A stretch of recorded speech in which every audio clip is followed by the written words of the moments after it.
Às vésperas da COP30, que aliás, já nós estamos há 10 dias praticamente do pessoal viajar para a COP30. O Brasil lidera a criação do Fundo Florestas Tropicais para Sempre, que é uma proposta que remunera quem mantém a mata em pé.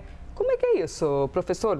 Dinheiro, remunerar quem se dedica a preservá-la? Então, a proposta do Brasil, e vale não só para as florestas brasileiras, mas também de outros países, é remunerar aqueles países que mantiverem as suas florestas intactas. Ou seja, parabéns por fazer o mínimo?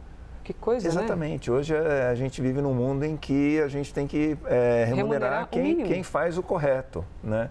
Então, por exemplo, existe uma proposta de se pagar, ainda o valor está sendo analisado, mas seria $4 por hectare preservado.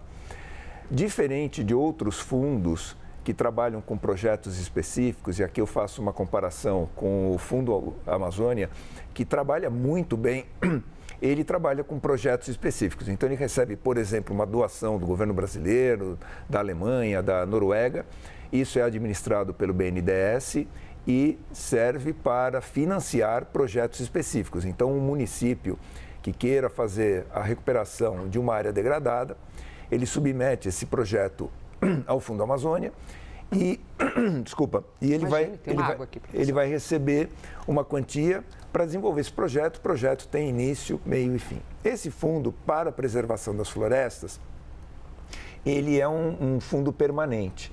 Então, todo país que se candidatar e anualmente comprovar preservação de florestas, ele vai ser remunerado.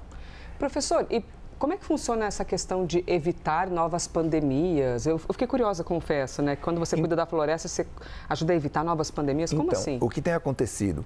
A degradação das florestas tem feito com que os animais silvestres se aproximem muito dos núcleos urbanos. Então, aquelas doenças que antes estavam restritas aos animais silvestres, elas passam por o que a gente chama de salto zoonótico, ou seja, ela sai de um animal que normalmente tem aquela doença e passa para os humanos.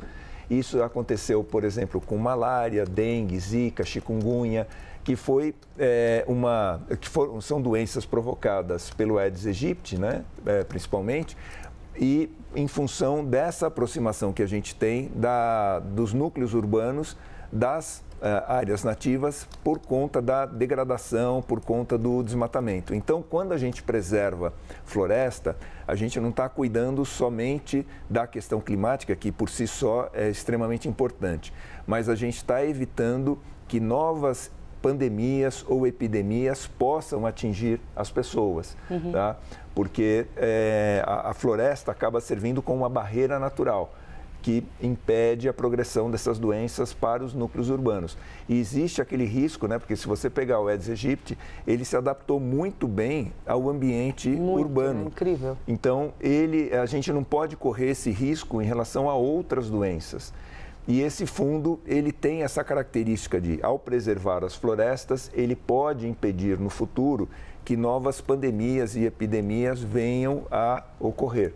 E ele tem uma característica bastante interessante, porque ele não é um fundo de recursos que a gente chama fundo perdido, né? Ou seja, o recurso ele é cedido e não retorna mais. Aqueles que investirem, por exemplo, o setor privado que investir nesse fundo, ele vai ser remunerado.